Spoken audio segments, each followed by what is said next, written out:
जिसे अल्लाह बुलाता है उसे कोई रोक नहीं सकता। कभी कभी इंसान सिर्फ एक ख्वाहिश लेकर चलता है और अल्लाह उस ख्वाहिश को मंजिल बना देता है। कहते हैं ना कि जो हमारे नसीब में होता है वो हजारों रुकावटों से कुछ देर के लिए टल तो सकता है, लेकिन आखिर में वो हमें मिल ही जाता है। इसी की एक जीती जागती मिसाल सामने आई लिबिया से। आमिर अल मेहदी मंसूर अल गद्दाफी जो हज के लिए निकले थे, लेकिन उनका नाम गद्दाफी उनके रास्ते की दीवार बन गया। एयरपोर्ट पर उन्हें रोक लिया गया। वो चेकिंग प्रोसेस में उलझे रहे और फ्लाइट बोर्ड नहीं कर सके।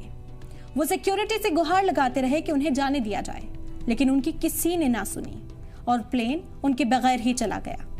उनका दिल टूटा, आंखें भीग गईं, लेकिन यकीन बाकी था। फिर अल्लाह ने वो कर दिखाया जिसे लोग करिश्मा कह रहे हैं।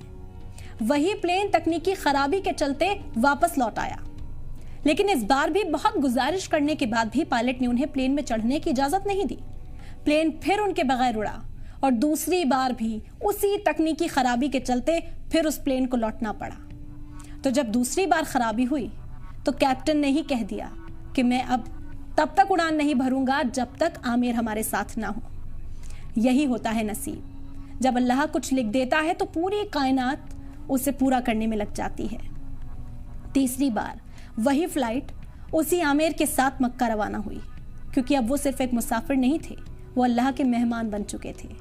आमिर ने बस इतना कहा, अगर हज मेरे मुकद्दर में लिखा है तो कोई ताकत मुझे रोक नहीं सकती।